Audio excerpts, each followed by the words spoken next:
All right, guys. So today I'm going to be interviewing in a long string of interviews, hopefully, ordinary men doing extraordinary things. And today we have Shalon Cason, veteran photographer, woodworker, podcaster, entrepreneur, and he's doing it all for the love of God. Stay tuned. We're going to talk to him next.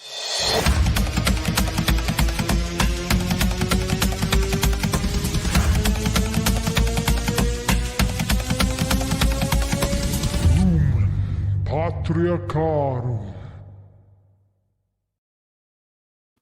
All right, what's going on, everybody? Just as I promised, we have Shalon Cason. Shalon, welcome to the show.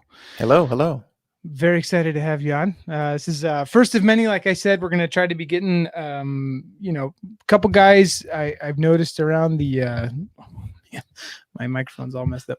Noticed around the internet, just doing some really cool things. Shalon was a parishioner of the parish I went to out in Virginia, and got to know him over the last couple of years. Unfortunately, I really got to know you like the last like 3 weeks that I was there, which really stunk. And that's, my wife and I purchased a few things from him, and it's been pretty awesome. So welcome, Shalon. We are going to do the St. Joseph prayer real fast because I don't want to forget. I've done that before. So let me pop that up on the screen here. And if you want to, do you want to do the second half of it? Sure. Where would I start? The Never Weary? Yeah, the O St. Joseph, I never weary. Yep. Okay. All right, here we go. In nomine Patris et Filii Spiritus Sancti. Amen. O St. Joseph, whose protection is so great, so strong, so prompt before the throne of God, I place in thee all my interests and desires. O St. Joseph, do assist me by your powerful intercession and obtain from me, from your divine Son, all spiritual blessings through Jesus Christ our Lord, so that having engaged to below your heavenly power, I may offer my thanksgiving and homage to the most loving of fathers. O St. Joseph, I never weary contemplating thee, and Jesus asleep in thy arms. I dare not approach while he reposes near thy heart. Press him in my name and kiss his fine head for me, and ask him to return the kiss when I draw my dying breath. St. Joseph, patron of departing souls, pray for us. Amen. In nomine Patris et Filii Spiritus Sancti. Amen. Yeah, sorry about that. I have a tendency to just keep going. So that's all right. We're still trying to figure all this out as we go along. So yeah, as I mentioned, I already talked about you a little bit, so I'm gonna let you talk for yourself here. Yes. But, tell us a little bit about yourself, where you came from, how you found your way. As I understand it before the show, you were not always a Catholic, so that's pretty cool. Right. So I don't know how far back you want me to go, but I guess a short, condensed version. My parents were Christian. They were pretty much kind of non-denominational, maybe Southern Baptist. I'm not really sure because it wasn't really in their circle. It wasn't really important. Are you this or are you that?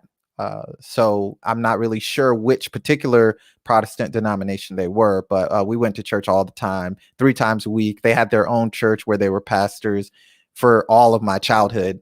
Oh, wow. Yeah. So when I got when I was 18, I was tired of church. So I joined the Marines and I said, I'm done with it. So I went to pretty much every chapel there was in boot camp, just kind of try all the different ones out.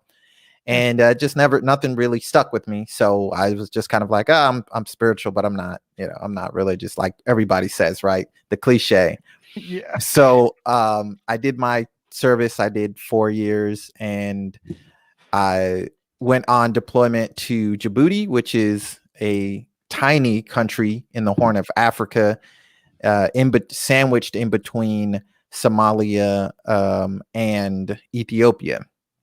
Tiny country, but there's a humongous joint forces base there. And I did a deployment there as security. There was no action at all. Thank God. We just kind of stood on post for 8 hours a day, just walking around, being bored. So after that, came back and kind of got into a couple of different things, DJing, this, that. Long story short, well, I don't know. I know it's a family show. But, I had some issues with videos, XXX videos. I'm sure people know what I'm talking about.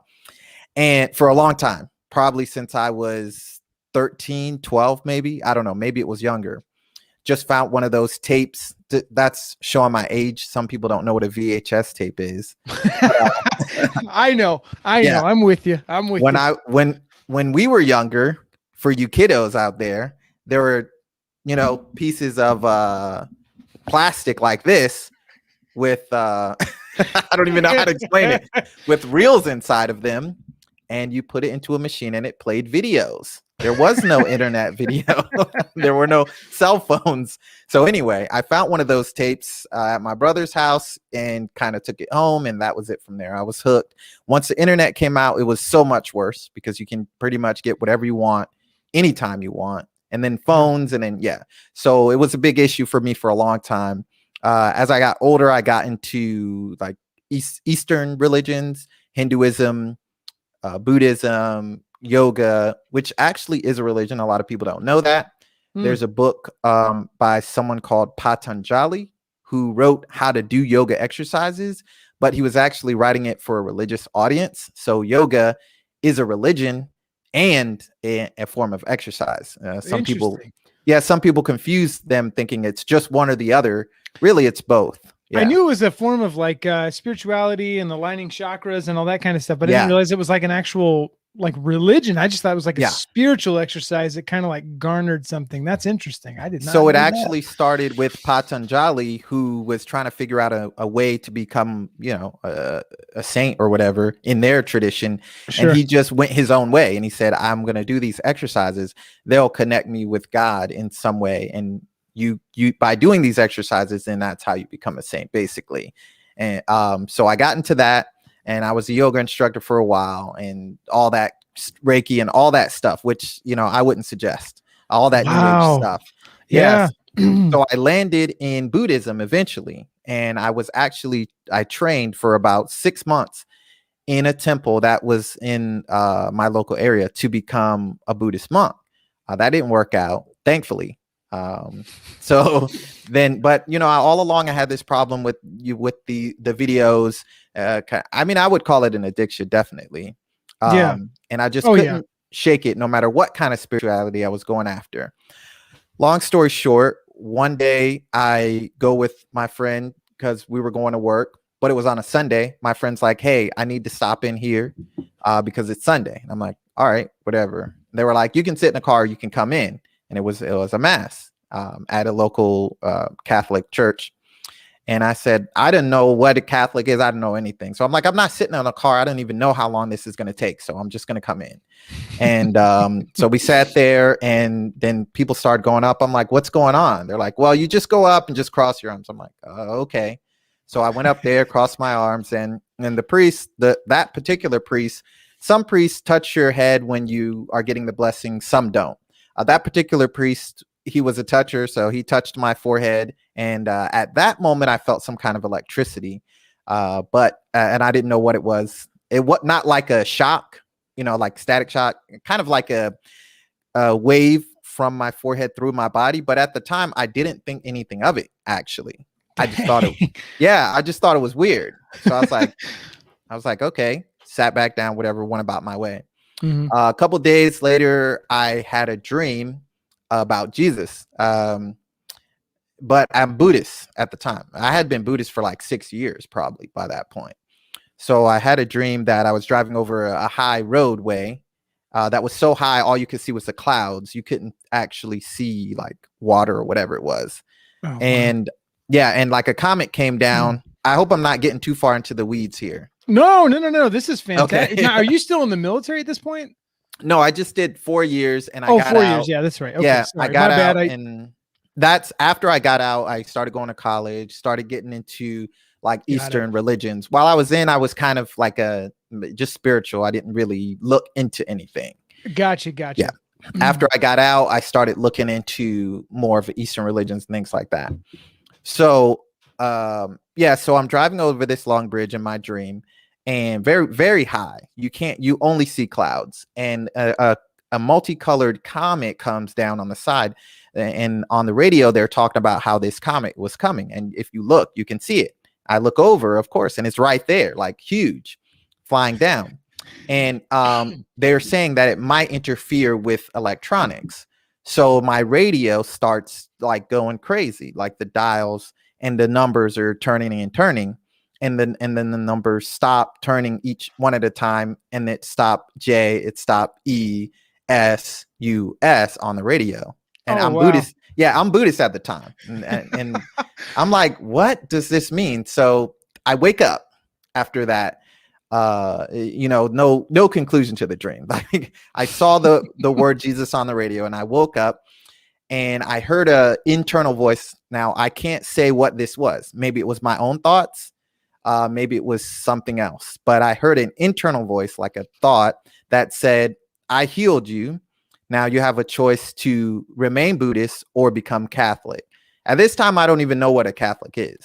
So I'm leaning towards that. It probably wasn't my own thoughts, but who knows? I can't attribute miraculous nature. I'm not a priest or whatever to say that. So all I can say is that's what happened. I know what happened. That's what happened.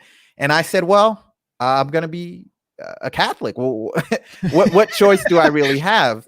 And since that day, which was, I believe, late 2015, I'm not sure. I'd have to look at my calendar. I haven't watched a single video. I haven't looked at a single picture. And I used to watch those videos for hours. I mean, hours, 2 to 3 hours a day sometimes. Every time I got a chance, I'm looking at a picture or a video. And since that day, which it's been at least 6 or 7 years, nothing, not a single anything. So, Wow. It was a total and complete healing from that addiction. Goodness, yeah. man. Yeah. That is beautiful. But that's the word I heard when I woke up, like, you're healed. Now you can move forward as Buddhist or as Catholic. So then I started looking and Googling. I'm like, what is a Catholic? Like, I don't know what's going on. So then and here we are. So I just Googled a whole bunch. I found a Latin Mass parish, which is, the one that we used to go to online. I just Googled Latin Mass. Boom, there it was. And, the rest is history. Oh, that's incredible. Yeah. Oh man, that is fantastic. So you didn't even go, like, you haven't even really ventured into the Novus Ordo side of the house, have you? So initially I was going to just a local parish because I didn't know anything. Gotcha. And okay. My friend that I had worked with was going to that parish. So, I went there for about maybe 6 months, probably. Oh, okay. And as I did more and more research, I found out that you should probably check out Latin Mass. I don't know anything about anything, but I was just reading as much as I could, going to different websites. I was going to New Advent, Church Militant, lots of different places. And I kept seeing articles of people like Latin Mass. I'm like, what's that? What's a Latin Mass? So I found one and I never turned back because I was going to that Novus Ordo RCIA and it was just kind of watered down because I was so on fire. I knew a lot of the answers or what the answers should be, right? Based on the catechism, magisterium, all that stuff. And I'm hearing, what's the word I'm looking for? I'm hearing answers that don't reflect what I'm reading. So I'm like, well, somebody's wrong one way or the other. I don't know who. And there were it was mostly lay people in the RCIA program. Yeah. And it was really nice. They always would have a breakfast beforehand, potluck. And we really got to know each other. But I just felt like, I just didn't feel like they were saying the same things I was reading. And, I'm no expert at that point, but it felt a little off. So I went to the Latin Mass of Fraternity of St. Peter Parish. And once I was there, I started going to that RCIA and it was a priest the whole time. And the class was just excellent. It was just mind blowing.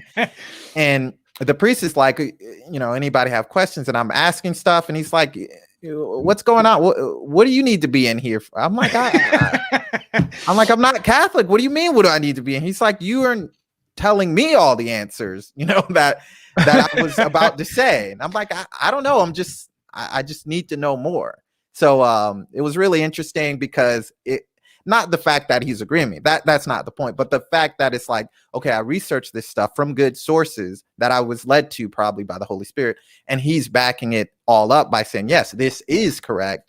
It just felt like home, basically. And I did my baptism, my first communion, confirmation, everything on Easter. I believe it was 2016 at that parish. Yeah, and I'm still at that parish. Wow, good for you, man. Oh, that's so cool. That's so cool.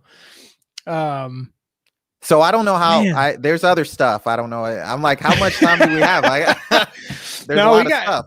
I got plenty of time. We're only 15 minutes into this. I'm Okay. quite yeah, no, I am that is amazing. We have So yeah, people ask me about, oh, what's your story? And I'm like, you got like 5 days to sit here and listen to me talk. Well, it's kind of crazy because you bring up you brought up numerous things. So there's some you know what? Hang on, I'm gonna move. I just noticed that I'm starting to look a little pale in the.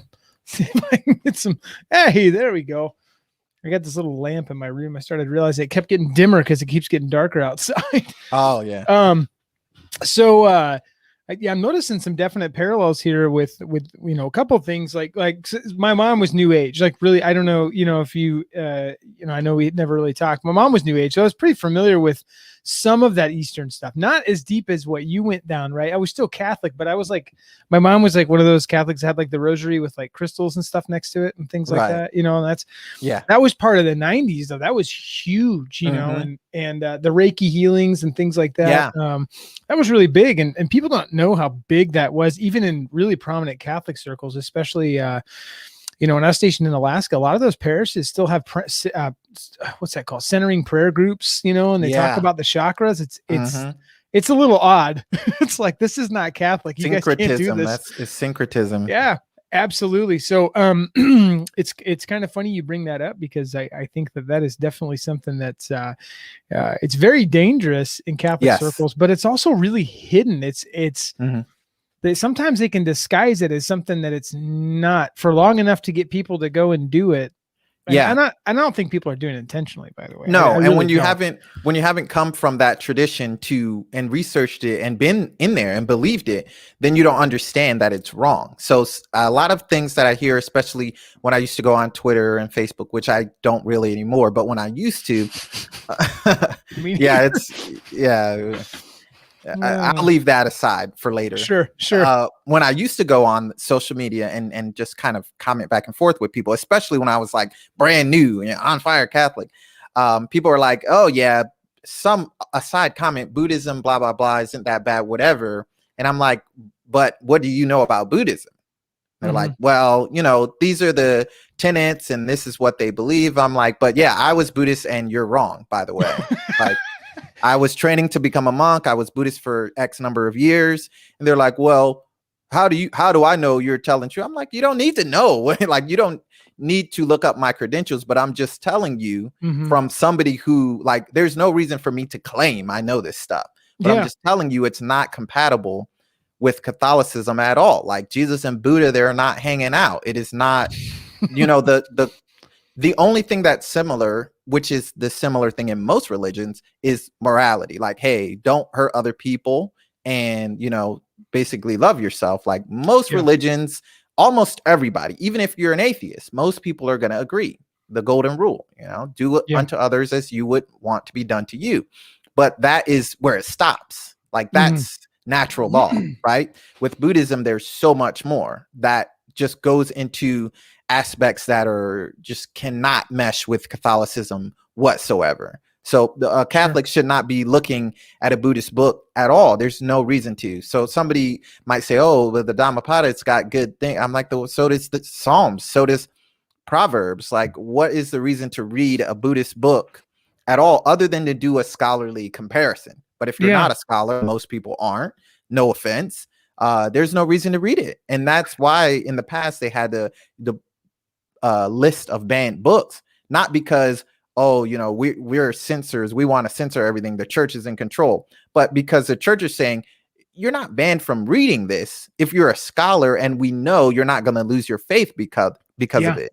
But if you're a normal citizen, the church, like a good parent, a good father, has to decide, okay, is this book, for example, some parents might say, Harry Potter, I don't want my kids to read that because they're not going to understand between fact and fiction. Some parents might say, this kid is old enough or understands enough. We make it clear magic is not real. This is just for fiction, for fun. They can read it, right? It depends. And that's what the church was saying. This book is banned for normal people, but it's not, we're not censoring it. The book is available. We didn't burn them all. It's available. If you're a scholar, you're a professor, go read it and compare it and tell other people what's wrong with it. You know? Yeah. And I think that Buddhist books should be on that list, and they should bring the list back, in my opinion, not so that the books are gone, but just so that a Catholic can go to a singular place and look up, oh, this book I probably shouldn't read. You know what I mean? It's kind of sad that they got rid of it because they wanted to kind of mesh with the world, I think, and not seem so parental. But I think that's a good thing if I can go and search online, boom, these movies, these books, you probably shouldn't watch, but they're still available. Yeah. If you're ready for that. Yeah. And you and I have children. I'm not going to let my kids watch Die Hard. Right. You know what I mean? They're not old enough. Until they're mature enough to watch the greatest Christmas movie of all time, then I'll let them watch it. But yeah, exactly. Right now. Yeah. So no, that's a really good point, man. Man, we are covering some great topics today. This is fantastic. I had a question for you. So would you say that, because you spent a lot longer time in Buddhism than I thought, would you say that your Buddhism helped prepare you for Catholicism, or would you say that it was like night and day different? It's kind of tricky because, there's good in everything. Evil is just the absence of good. And, I cannot say that Buddhism is evil. It's definitely not. The goal is to get closer to God. They're doing it in the totally wrong, backwards, upside down way, but that is the goal. When you look at into the books, and I read probably hundreds of Buddhist books, from the oldest ones from China and Tibet and all that stuff, ones, Thich Nhat Hanh and all that. I mean, I was in the temple for 6 months, like literally, I had no job. I was eating there, praying with them, and just reading books all day. So, I really understood another thing a lot of people don't know is there's 3 kinds of Buddhism. A lot of people don't know that. There's Theravada, which is like the Japanese, Chinese style. No, I'm sorry. Theravada is the Tibetan style, which has no like saints at all. There's just a Buddha and everybody's trying to become a Buddha. So you just do meditation. There's Mahayana, which is the Chinese, Vietnamese, Japanese style. What Zen is a form of Mahayana Buddhism. Mahayana means that there's saints, which they call bodhisattvas. Bodhisattvas are basically just like how Catholicism has saints. Yeah. And then there's Vajrayana, which is the Tibetan style. Tibetan style is a little more weird. I don't know much about it, but it's basically, since Tibet is so mountainous, is the word mountainous? Mountainous? Yeah, mountainous. You're right. Mountainous should be it, though. That sounds way better. Not a word I normally use, but since it's a region that's hard to get to, once they got Buddhism, they weren't getting continual input from other Buddhists, so they kind of just created their own thing. So a lot of people don't know that. So when people say, oh, well, Buddhism is this, I'm like, well, which one? So, but anyway, did it prepare me for Catholicism? It's kind of a tricky question because there were good aspects, such as meditation, which teaches you to focus and to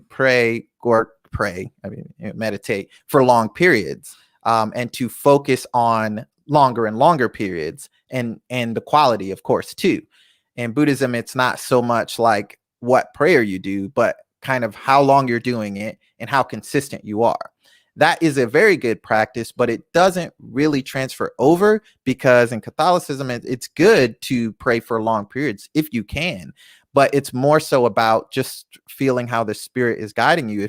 If you're a parent and you're very busy and you have 5 minutes to do a quick prayer, you can do 1 decade of the rosary, then that's perfect. If that's all you can do, God knows what you can do. And it's more about mercy. Whereas in Buddhism, it's more about striving. It's about, there's no one to help you.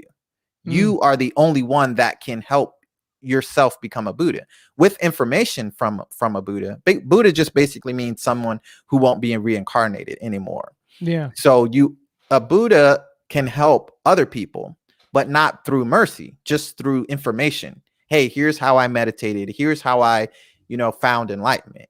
Whereas in Catholicism, it's all about mercy.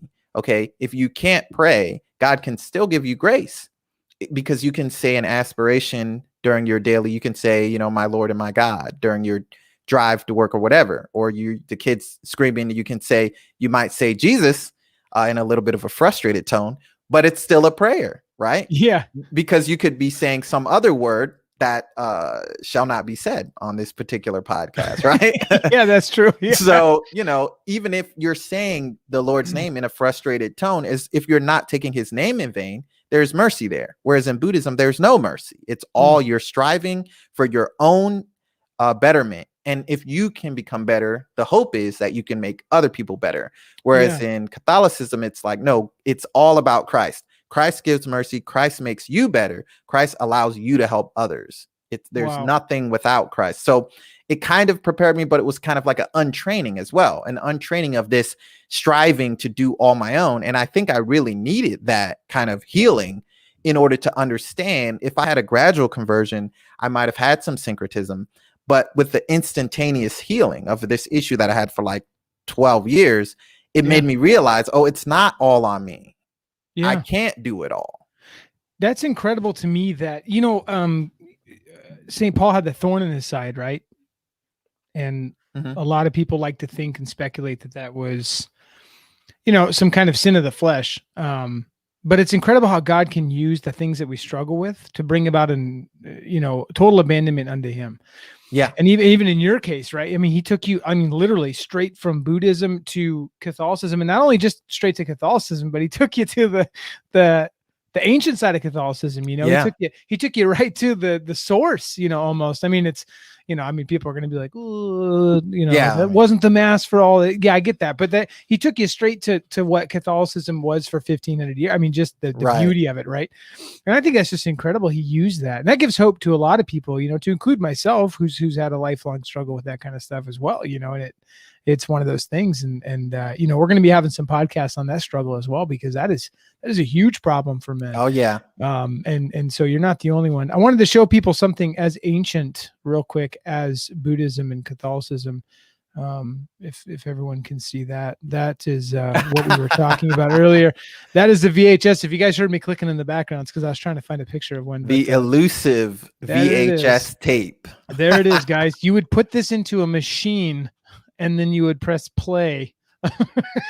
Yeah, it was like YouTube, except you could only get a few videos, and if you got too many, you'd run out of space. You'd have to go sell them or throw them away. Yeah, and sometimes the machine would eat the tape. It would, which would ruin the movie. Yeah, and you actually have to rewind it. So there was no grabbing the little thing at the bottom and moving it over to the perfect time spot. No. You had to rewind it and find that part. And then if you didn't rewind it, the tape Nazis at the place would make you pay money. Yeah, because they had to rewind them.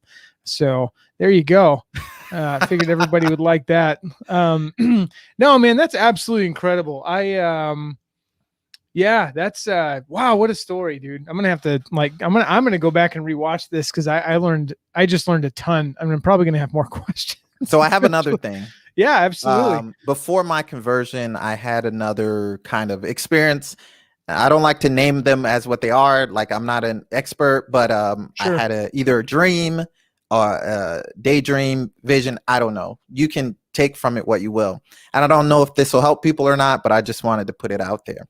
I was going to Liberty University, which is in Lynchburg, Virginia, getting my master's degree for teaching. And I hadn't gotten baptized and everything yet. I was still coming into the church. And I was really drawn to the rosary. And I was drawn to this idea that I need to do the rosary every day. All 3 rosaries. Okay. Oh, wow. Yeah. Right. Yeah. 15. Yeah. So, and you can add the luminous in there too. That's okay. Yeah. I'm not sure if I was doing all of them or just the 15. Sure. But I just had this push to do it. So I was doing that, and it would take about an hour a day at least. So I was doing some schoolwork, and they put us on a break. So I was like, all right, I'm going to try to finish this rosary, because if I don't do it now, I'm going to be tired at night. So I was kind of walking up and down the stairs around the, classroom area. And then I sat back down to go into class, and I was trying to finish up because the class hadn't started yet. So I had my beads, and I'm just kind of sitting there. And then I just kind of was somewhere else, and like a field. And I would not say that this felt like okay, I don't know what happened. Let's say that. But I can tell you that it didn't feel like I had fallen asleep. It didn't feel like I was dreaming. All right. Interesting. Take from that what you will. So I was in a field and there was a cobblestone house there. I walked up to the house, not of my own volition. It just felt like I had to do it. Inside the house, there was Jesus there. And I kind of just fell down at his feet and I said, Lord, I'm not worthy that you should enter under my roof, but only say the word of my soul shall be healed, which we say in Mass all the time. Mm-hmm. Oh, wow. And did you know what that prayer was? Had you ever even heard that before? I had. I was going to Mass and I was just getting, I was going to Mass and I was getting the blessing every Sunday. I was at a Novus Ordo, so, I would just cross my arms. And although, I was getting a blessing sometimes from a priest, sometimes from a deacon, sometimes from a lay person. So, that I wouldn't suggest that. Like if you're going to go to a Novus Ordo, you should get in the priest or the deacon's line. Reason being because their hands have been consecrated. They have been blessed for that purpose. Nothing against an extraordinary minister. If it is necessary, like you're at St. Peter's and there's 1 billion people there and there's no way you can serve everyone.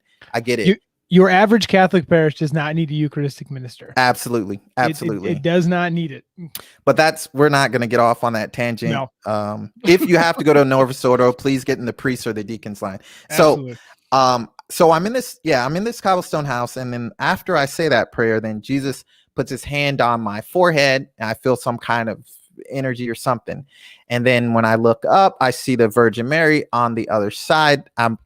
My memory isn't serving me right. I don't know if it was the left or the right. It was, I believe it was the left side. And then the roof comes off of this cobblestone house and the Virgin Mary goes up. Not like Superman or something, not like she's flying away. It's just almost like effortless. And she just kind of goes up and then I start getting lifted up. And then we're going up and into the clouds and faster and faster and faster, like so high up. I don't even know how high. And then I'm looking around and I'm seeing like people in the clouds kind of like, I don't know, maybe angels, saints, I don't know. But as we go up higher, there's more and more people kind of out there, not like next to me, like standing next to me. Like you can imagine like a half of a mile or a mile. They're just out there, kind of like a crowd of people hanging around. Yeah. And then we kind of float up to some spot high up and we stop there. And then now I don't remember. I didn't write it down, or I did write it down, but I don't have it in front of me.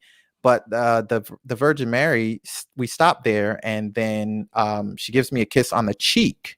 I don't remember which cheek because that's probably symbolic. And that's it. And then I wake up, and I'm like, I don't know. This is a very early Catholic here, and I'm like, you're giving me chills, bro. Yeah. So I'm like, what was that about? I still don't know.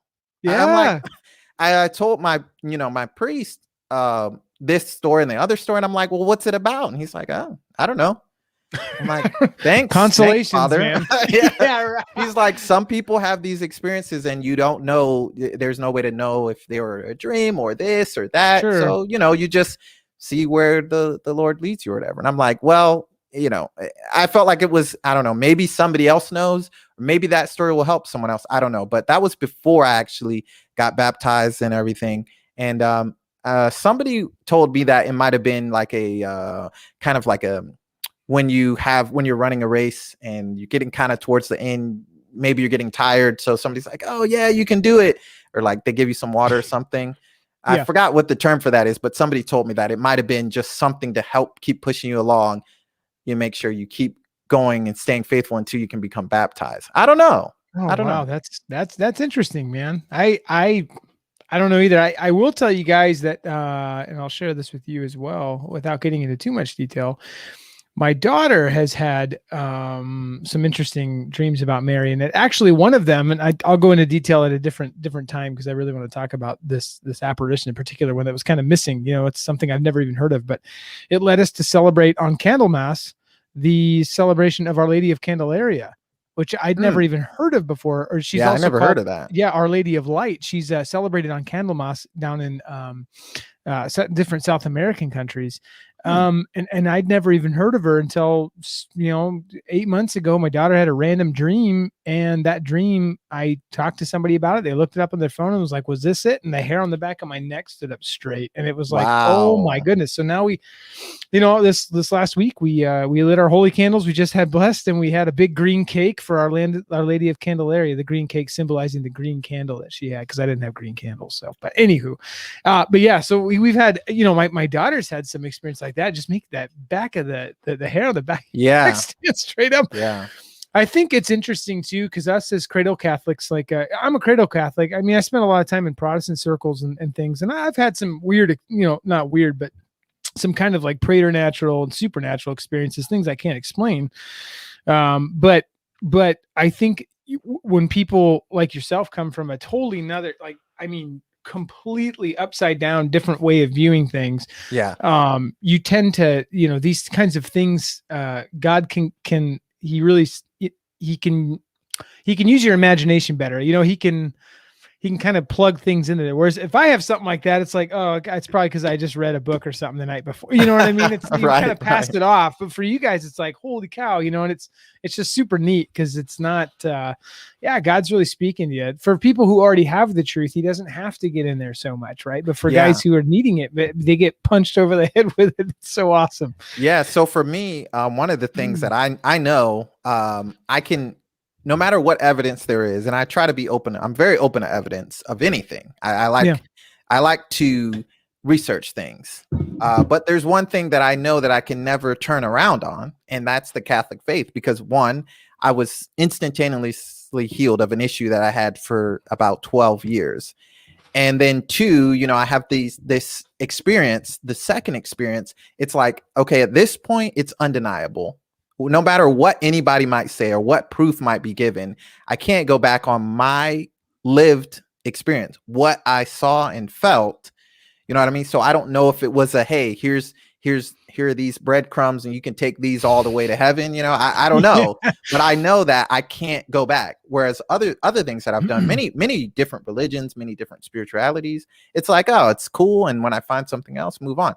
With Catholicism, it's this way or nothing. It's God or nothing, like Cardinal Sarah's book title. It's God or nothing. I cannot go any other way. So maybe that was the purpose. I don't know. Yeah. Catholicism has a tendency to, that's why we really need to pray for our people who were Catholic before and left. Because number one, they probably weren't catechized, but number two, their soul is in danger. I mean, it's not a good situation to be in. So please pray for those people, especially people in your family. Because I've been really punched over the head lately. I will be held accountable for those people in my family that I did not pray for or talk to about the faith. So that is something that's huge because they had access to the one true faith. I mean? And it really is kind of a go to it and you really stop. You really can't go anywhere. It's like the pinnacle, right? It's there's so much you can learn, but that's it. I mean, it's that's the tip of the spear, the top of it. So I always feel really sad when people leave the church or they go to Russian Orthodoxy or even Orthodoxy by itself, just any sect of Orthodoxy that's not under the church. There are a few, but not all of them, right? And it's sad. It's close, but it's no cigar, So well, that's incredible. Shalone, I'm gonna I'm definitely gonna have to go back and listen to this one again and take with a notepad and be like, wow, I didn't know, because I had no idea about the different sects of Buddhism. I'm actually gonna have to relabel this talk now. I'm gonna have to say ordinary men doing extraordinary things from Buddhism to the TLM, Shalon Cason. Like that's what I'm gonna do. I'm gonna relabel it. That's awesome though. Very so good. That's just that's everything before I basically became Catholic. Before I came into the church. Yeah. Jeez, man, that's a lot. And you've been a Catholic for almost 5 years. Then I take it. It's coming close. It's about, if it was 2016, Mm-hmm. Yeah. Wait, am I doing math right? Yeah, 2021. Yeah, no, I'm good. Almost 5 years. Right on. Yeah. Well, very good. So since then, now you're not teaching right now, correct? I mean, you got your degree. You are teaching. Okay. I got my special education license for K through 12, so I can teach any grade special education. Right now, I'm teaching elementary school. I've been doing that for the last 4 years. Before that, I was substitute teaching, and I was a wedding DJ and stuff before that. So now that's my main thing, and I'm trying to expand out with some other businesses such as book publishing. And right now, where I teach, they're just all virtual. So I just log in on Zoom at home and teach, and that's it. Do some paperwork, and that's it. Yep. Right on. And then you're married. Yes. Right? So you got married after or before you became Catholic? After. Yeah. So another weird thing, kind of how I ran into my wife. I've known my wife all my life, pretty much. And then wow. Yeah, and then I joined the military. We were never interested in each other. And then I joined the military, and then I kind of lost track of everybody for a while, got out, kind of did my own thing. And then everybody's just kind of nebulous around that age, around the 20s. People are just floating around. So after I came into the church, and maybe like 6 months later, I ran into my wife, who was just my friend back then, in a Dollar Tree randomly, which it depends where you live. On the East Coast in Virginia, there's lots of Dollar Trees. I think it started in Virginia because the headquarters is in Chesapeake. But interesting. Yeah, the headquarters of the whole Dollar Tree of however nationwide is in Chesapeake. So anyway, long story short, I ran into her because I was getting bleach for a job I was doing, and she was getting decorations for somebody at her job for their birthday. It was just so random. And I was like, oh, hey, I haven't seen you in forever. So, oh, yeah. I was like, you got the same number? Yeah. Well, I got a different number. Here's mine. So I didn't think about it again, moving on. And then I sent out a massive text message to everybody like, hey, I'm looking for a new place because my lease was about to be up where I was staying. If anybody knows a place. So I sent out, a mass text, how people do. Oh, yeah. And she called me like right after I sent the text, like, hey, I live at this place over here. The prices are good. I was like, oh, okay, sounds good. And then we just started talking. And then she called me again like 2 days later. Hey, what are you doing? I'm like, nothing. So, yeah. And we were talking for like an hour. And then she's like, oh, come hang out. So I had already had a kid at that time, my daughter, my oldest daughter, and she had a kid at that time. So I was like, oh, I'll bring my daughter and our kids can hang out, and we're just hanging out. And then I'm talking about all this Catholic stuff, and I'm like, oh yeah, Catholicism's awesome. And yeah, I was super excited at that time because I had just been baptized and everything. And I was like, oh yeah, man, if I were ever to date somebody, I'm not thinking about her at all. I'm like, if I were to ever to date somebody, I would not do anything because that's the right way. You stay celibate until, marriage and yada, yada, yada. And she's like, oh, that sounds hard. That sounds unnecessary. And I'm like, well, that's the way it's got to be, Yeah. It's better that way because you get to know them better. And she's like, I don't know if I agree, but whatever. So long story short, we just started dating. We didn't even know we were dating. And then I was like, yeah, I proposed and boom, here we are. So she wasn't Catholic, but she was baptized Catholic. So I said, hey, here's my deal. Of course, we can get married, whatever, because she had already said yes. So I was like, we can get married whether you decide to become Catholic or not, but I'd like you to go to RCIA. And then if you say no, you have a full understanding of what you're saying no to. She was like, oh, that's totally reasonable. So she went to the RCIA and she's like, oh my goodness, I need to become Catholic. So, or return because she was baptized. So, and then her parents never went to mass, never did anything. So she was baptized Catholic and that was it. So she basically came back to the faith because we got married. And I think that's a awesome thing. Yeah. Oh, yeah, that's awesome, man. And we have 4 kids now.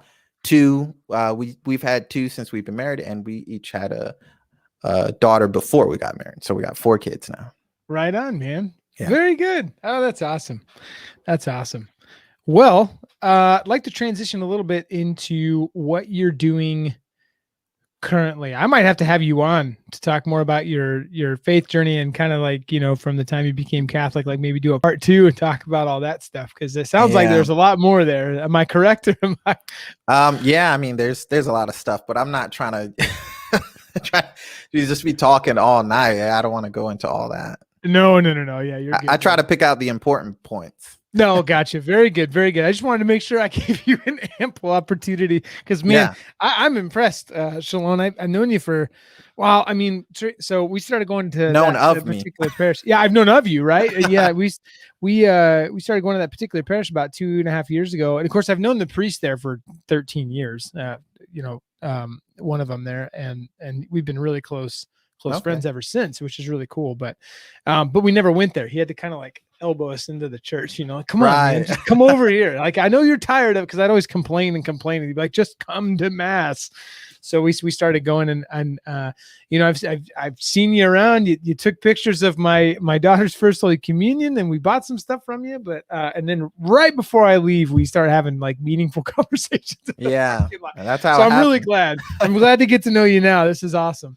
So that's very good. Very good. Well, cool. So outside of your teaching job, you've got a lot of other stuff going on, and I'm quite impressed with a lot of it. I'm impressed by your website and everything. So go check him out, sdcason.com, and I'll put that in. That'll be in the show notes. But tell us a little bit about some of the stuff you're doing. And while you're doing that, I'm gonna pull a picture up real fast. So. Okay, so sdcason.com is a new thing. I've had that website for a long time, and I've switched between what I was doing with it many different times. So about 3 years ago, I saw that the First Friday books at our parish were falling apart. So I went on to figure out, how can I make a book that is affordable? I just searched around and I found Amazon. Katie, this is a roundabout. I'm getting back to where I'm going. No, you're good. You're good. Yeah. No, good. So I found Amazon KDP, which is a book publishing service, and they were saying that it was going to be about $2.50 or something to publish a book.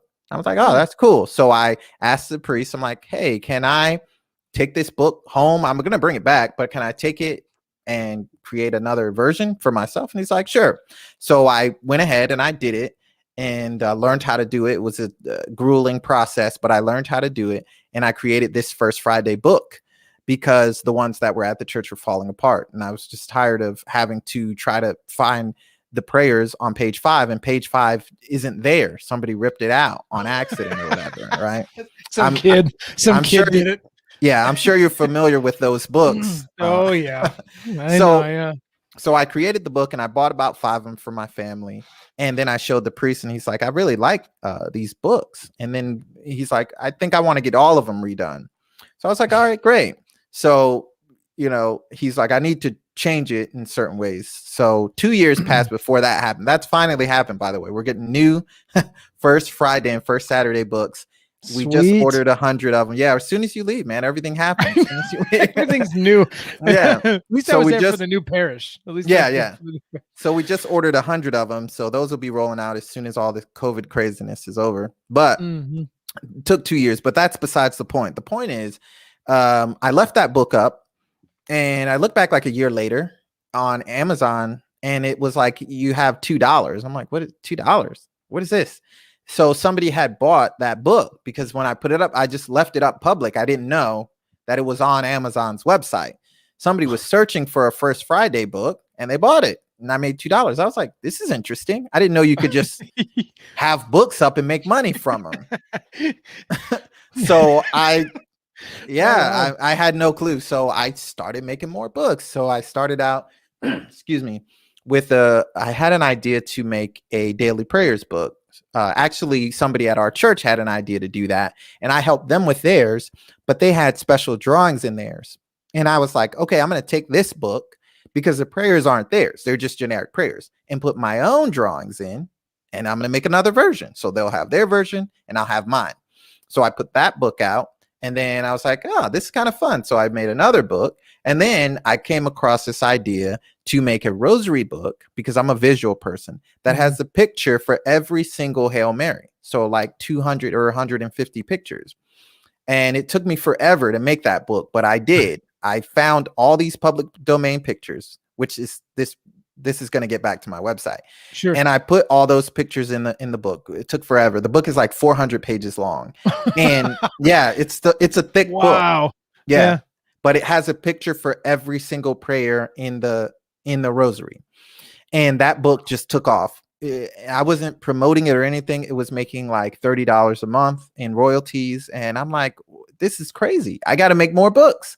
So I just started coming up with more and more ideas and making more and more books. And that it just kind of became like a business for me without even really trying to do it. I have like over 60 books now. That Rosary book and that First Friday book, which were some of my first books, still the most popular 2 books I have.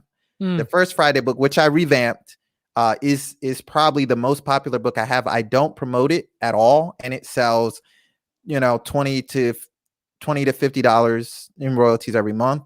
Wow. Which is not gangbusters, but I'm not promoting it. People are just searching it and finding it.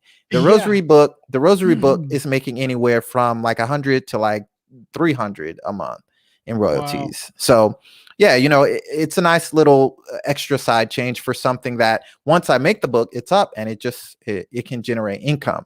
So, that's one of the main things I'm doing. And then with sdcason.com, just recently, like maybe a couple of weeks ago, I was doing mental prayer on that website, which nobody other than one other person I know, a priest that I know, Father David Nix, he's the only other person I know of that is doing mental prayer.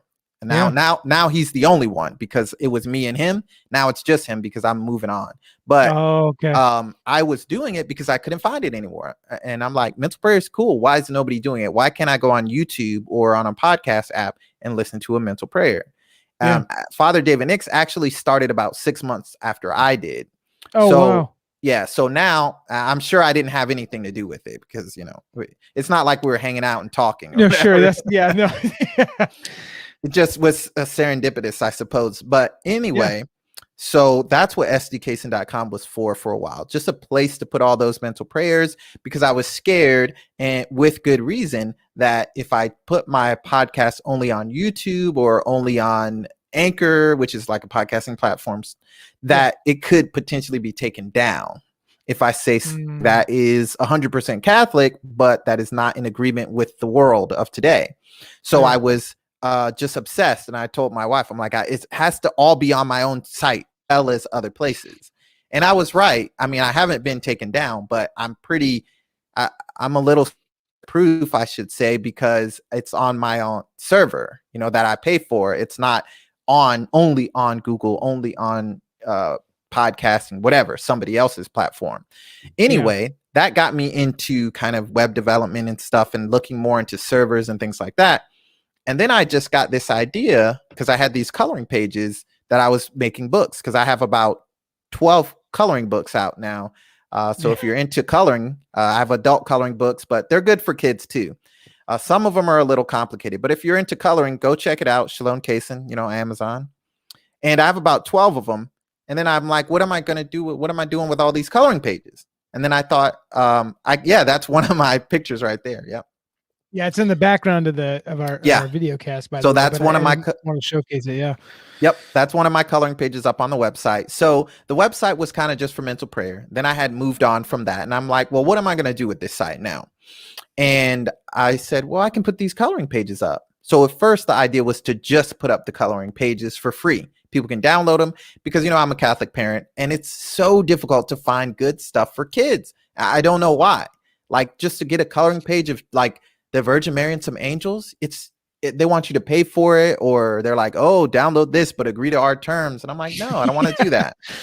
So I just started putting my coloring pages up. And then I thought, I have a whole bunch of public domain paintings because I had to get 200 for this Rosary book. Why don't I put those up? Because they're free to use as well. So then I started putting those. And then I thought, I've been taking pictures at our parish, the parish that we used to go to together, for about 4 years now. Which was also a random fluke, but we're not going to get into that because it's already been almost an hour. But I've been taking pictures over there for like 4 years. What am I doing with all these pictures? Might as well put them up. So the site suddenly became like an archive for free Catholic images, which also doesn't exist. There's no such thing. Yeah. Because if there was, I would have found it, right? Because I'm literally probably, I don't want to say literally, I'm probably the only person making books, Catholic books, that are specifically geared towards imagery. Yeah. I have a Divine Mercy book. There's tons of Divine Mercy books out there. My Divine Mercy book has a picture for each prayer. Yeah. That goes with for the sake of sorrowful passion, right? So I have Judas betraying Jesus in the Yeah, I first saw set. that picture that you had on your website. It's one of the public Yeah. domain pictures. And Yeah. that's a, yeah, I man, because I probably shouldn't do this, probably shouldn't even admit to this, but a lot of times I'm searching on, Google Images or something to try to find an image I can use for the Yeah. podcast. And I found yours and I was like, oh, cool. I'll use, I actually used one of yours today in the description, but well, in the original description, but something happened. Anyway, I'm not gonna go down that road. Yeah. But but I'll probably steal one of your pictures not steal because it's free. Well, they're free. They're free. Yeah. Yeah. Yeah. On our website when I do put this up, when probably tonight or tomorrow. So but yeah, you really are. I mean, there's other than that, I have to go digging and digging and digging and trying to find this kind of stuff. And most of the time it's not too difficult, but there's been a few times where I'm like, can I use this? And I'll use it anyway. Hopefully right. Yeah. And that was my big issue, because I'm making books. I can't accidentally use somebody's image that is, copyrighted. I could really get messed over legally with that. So I've done the digging, and I'm thinking to myself, why does everyone have to do this? Why isn't there a site where you type in Catholic image and it has hundreds or thousands? My goal, of course, is to have thousands. Maybe I'll stop at 5,000. I don't know. But I mean, I have thousands of images already on my computer. That's the thing. The trick is now getting them up.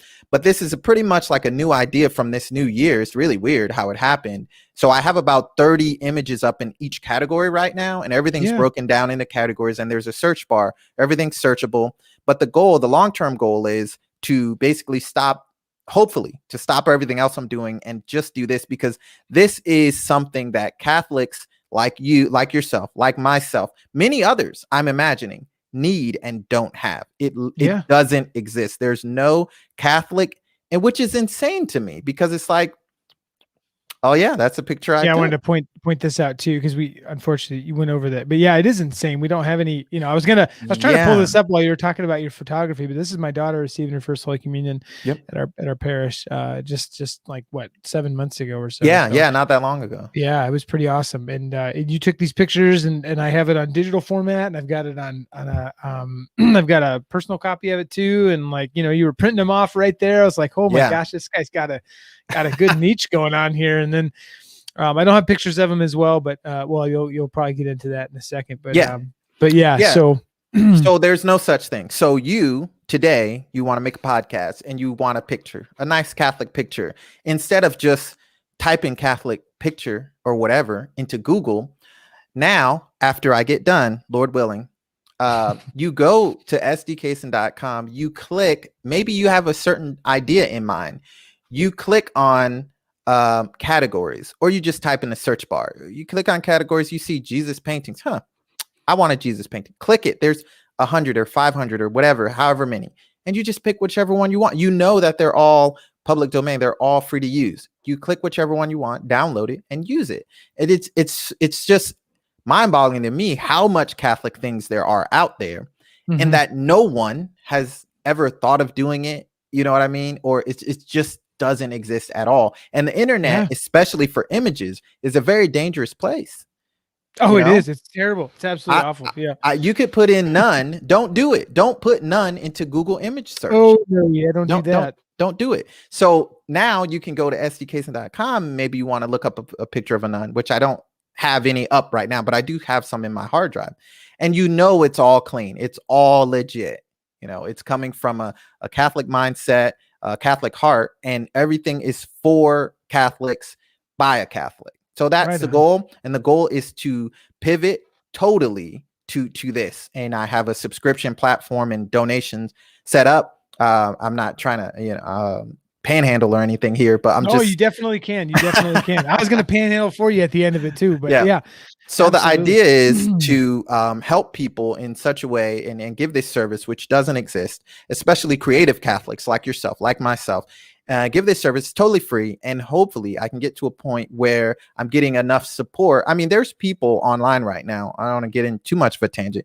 There's people online right now playing Fortnite. There's people online who they're making hundreds of thousands of dollars, millions of dollars. They're playing, and nothing against them. It's awesome that they can do that. Sure. There's people singing songs. There's people who are, I don't know, just talking into a camera like we are. There's nothing wrong with any of that. It's beautiful. God gave us all different gifts. But if people can go and support these people, and there's Catholics supporting these gamers and football and whatever else, nothing wrong with it. But my hope is if there's people who can support that, then there are hopefully Catholics who will come and support me and allow me to do what I believe is God's work. And maybe I'm going too far with it, but I feel like this is definitely something needed because the beauty in imagery, and this is how I'm making my money with books right now. Yeah. The reason why my books stand out is because they're image focused. Yes. You can get a Divine Mercy chaplet with a picture for every prayer. No one else has that. No one else even wants to put forth the effort to make that. So mine stands out. You can get 100 of different rosary books that are on Amazon, or you can get mine, which is image focused. And some people, especially guys, are more image based. It's hard for them to just close their eyes and pray. That's my problem. Yeah, no, me too. I'll close my eyes and whatever I listened to 15 minutes earlier on the radio or some song, it's like the only thing that's going through my head, and I can't, especially.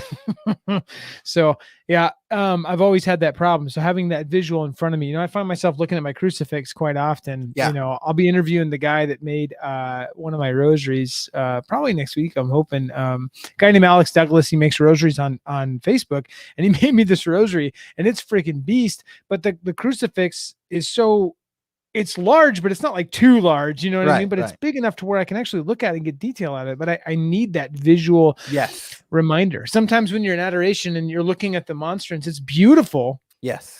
But it's really hard to like keep get the focus there. Yeah, keep the focus. And guys, we always have to be doing something or whatever. So it's it's so imagine you go to Eucharistic adoration, and in the chapel, in the bookshelf, there's a book that has a prayer, a picture for every rose, a picture for every prayer in the rosary. It has a Divine Mercy, which has a picture for everything. It has all these different chaplets. I actually have the chaplet of Saint Michael with a picture of an angel for every single prayer. I have the chaplet of the 7 sorrows of Mary, and it has all the different sorrows in there. So imagine you go in a chapel and these books are there, and you're not reading, you're praying, but you just have something that ties you to that, something beautiful and tangible that ties you to that prayer, which doesn't exist. And my thing is, I think my site is very important. I don't want to overblow it. It's hard for me to determine what things are really important or not. But I feel like this is something that doesn't exist, and it's pushing the beauty of the faith first, instead of saying, here, let me talk at you. Here's a blog about Pope Francis and about Pope Benedict and about the saints. Here's, this, here's that. Here's the audio, which is good. All these things are good. But there's nobody out there saying, here's the beauty of the faith in an image, which needs no explanation. Here is an image of Our Lady. Here is an image of Joan of Arc. Here's an image of a monstrance, just a picture I took of a monstrance at adoration one time. Here it is. Somebody who's not Catholic might stumble across and say, what is that? That's beautiful. But they don't know what it is. It looks strange to them, but it reels them in. There's no explanation. There's just a title, monstrous Catholic stock photo. They're like, what? Oh, this is free to use? Maybe I'll put this in my graphic design. You know what I mean? So I don't know how it could touch people, how it could affect people.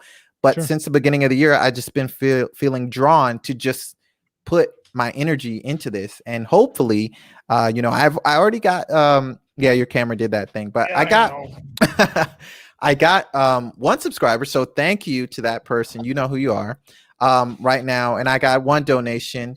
Right on so far. So it kind of just gave me that little motivation that, wow, people do really need this. I just started. So if people want to go over there, sdcason.com, check it out. You don't need to give a donation. It's all free. Check out the pictures, download some stuff, share it with people.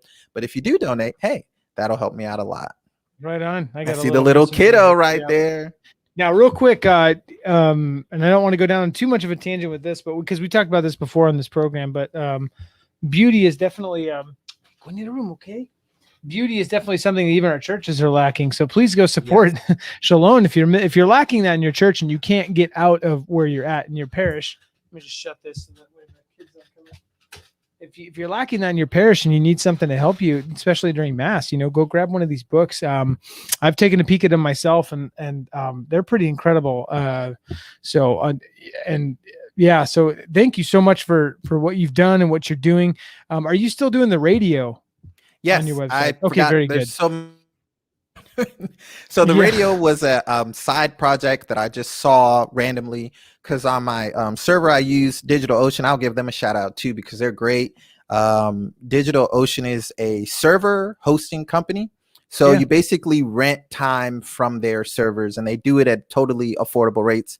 My website initially was $5 a month to host my entire website. Yeah. Right. And that's when I was doing audio. So it was a very lightweight site.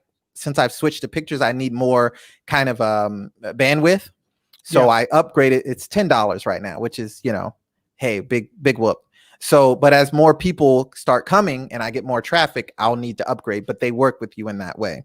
Anyway, so I was on their platform looking up some of the different services they have. And I saw something, Azuracast. I'm like, what is this? Internet radio? What is that? So I clicked it. I messed around with it. And I'm like, wait a second. There's something that I always wanted on Sunday. I always wanted to be able to tune into a radio station or a YouTube channel or anything. It doesn't exist, what I'm about to say. Every time I run into stuff I need, it doesn't exist. I just wanted to tune in and listen to traditional Catholic hymns. We're on our way to church on Sunday, and Sunday's the only day I want to do it. I want to get in the mood. I want to get the juices flowing, the spiritual juices flowing, Yeah. So can I just flip to a station that has traditional Catholic hymns, Sanctus, Kyrie eleison, No, it doesn't exist. I'd have to create a playlist on YouTube or something that is going to take a lot of work and energy. I even tried like burning a CD and I'm like, this isn't working. So I found that radio program, Azuracast, and excuse me. And I was like, I'm going to make a traditional Catholic hymn radio station. And I also knew of a website, museopen.org, that gives you free public domain classical music. And I said, bet you that there's tons of hymns on there that are free to use. And I looked it up. It took me a long time, but I have about 6 hours worth of music on that radio station now. So if you want to go and hear traditional Catholic hymns and relax, go to sdcason.com/radio. It's right there. There's 6 hours worth of music. It plays 24/7, but there's 6 hours worth of, non-looping music. Right. And that's what we do on Sunday. We get in the car. I hook up my aux cable, to my phone, and we jam to hymns all the way to church, all the way back, And there's also a prayer station on there because I had another issue. Sometimes, and I know I need you to get on there. I know. I got it. Yeah, I'm my bad. Yeah. So another issue I had, I want to do a quick prayer, but I don't want to read a book and I don't want to think of what prayer. Maybe this is a strange, unique issue that other people don't have, but I didn't want to pick up a book or open my phone or, and read a prayer. And I also didn't want to kind of sit there and think about what I'm going to do. I just want to pray real quick. So it doesn't exist. You have to go and select a YouTube video or select a podcast. You know what I mean? You have to be intentional about it. I'm like, why can't I just stumble into praying? That seems like a cool idea. So I created the radio station. Yeah. Prayer radio station, which is 24/7. And I believe I have about 10 hours worth of prayers on there, something like that. Wow. And you just press play and there's praying all the time. You might jump in the middle of a rosary. You might be hearing a Agnus Dei or something, but you can be assured when you click that radio station, there will be a prayer playing for you at any time of the day, anytime. You don't have to think about it. You just click and you're there. And I think that that's something that people need. Everything is so intentional now, and they try to hide it with likes and and favorites and news feed. The algorithm is your intentional making it that way, but it controls you made it. Whereas with the radio station, you don't have to go into YouTube and then get distracted and forget what you were looking for. You don't have to go into Facebook or go into your podcast app and try to find something. And then it's there in your news feed in every app, right? Just go to sdcason.com/radio, little tag there, and you click click play on prayer radio, and that's it. There's no distraction. There's one button, and you just let it play. You turn your phone, turn the power to your phone off or your computer, leave it playing in the background, and you're done. There's no way you can get lost your phone or your tablet or whatever, looking for something else, because it's one page with a play button. So that's the reason why I made that. And then I made a third station because I had all these over 100 mental prayers that I had made over like 6 months when I was doing it. And then I asked Father David Nix if he would allow me to use his as well.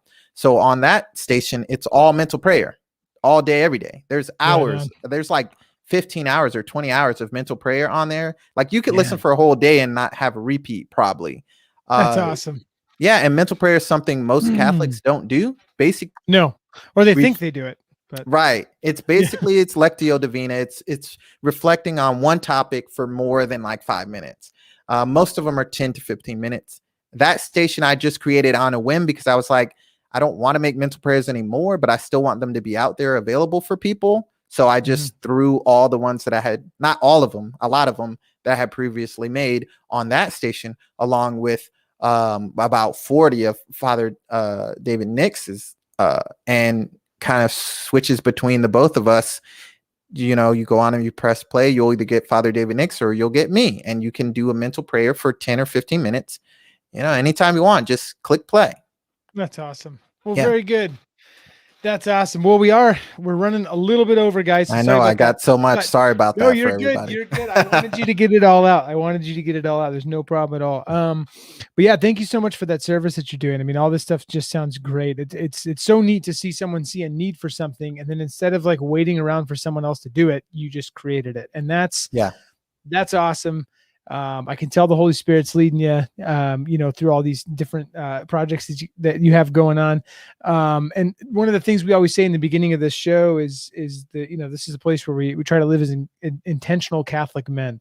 And what you're doing right now is you're making intentional moves to create, you know, an intentional way of Catholic living. And I love the emphasis on you know, maintaining your privacy. You know, anybody can come to your website and click on those things, and they're probably not going to be tracked by Google because no one hit like buttons and all that stuff. You know, so that's super important.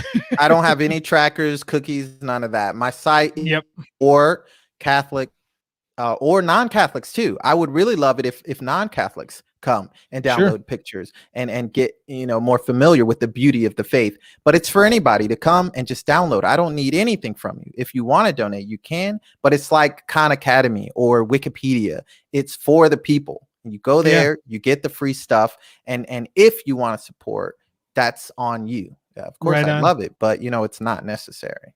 Sure, absolutely. Well, we're going to go ahead and close. We'll go ahead and put a bow on it right there. We'll close in prayer real fast, and then I'll do my shameless plug for our show, and then I'll do a shameless plug for you as well. So let's say the Our Father. You know it in Latin, right? Do you know it in Latin? Yes. Perfect. You can do the second half if you would not mind. All right. In nomine Patris et Filii Spiritus Sancti. Amen. Pater noster, qui es in caeli, sanctificetur nomen tuum, et veniat regnum tuum, fiat voluntas tua, sicut in cielo et in terra. Panem nostrum quotidianum da nobis hodie, et dimitte nobis debita nostra, sicut et nos dimittimus debitoribus nostris, et ne nos inducas in tentationem, sed libera malo. Amen. Amen. Nomine Patris et Filii Spiritus Sancti. Amen. All right, guys. So we covered a lot. Unfortunately, we have to kind of come up to a brick wall here. There's so much more I would love to cover with you. You just opened up a whole bunch of other avenues, man. You got me thinking about stuff. I could do a whole show on Buddhism, man. I didn't even scratch the surface on Buddhism. Oh, that's awesome, man. I might have to have you back on just to talk about that. But for right now, guys, thank you so much for listening.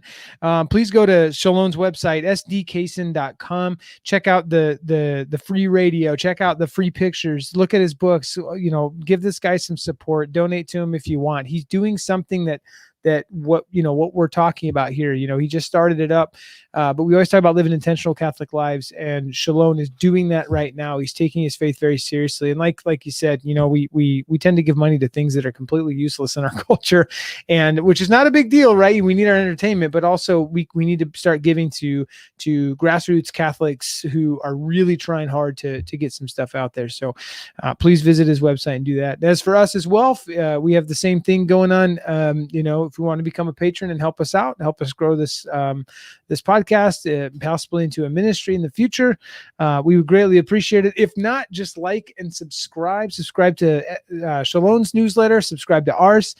And yeah, that's it for that. So other than that, man, it was great having you on. I hope to probably have you on again, talk about Buddhism and some of that other stuff.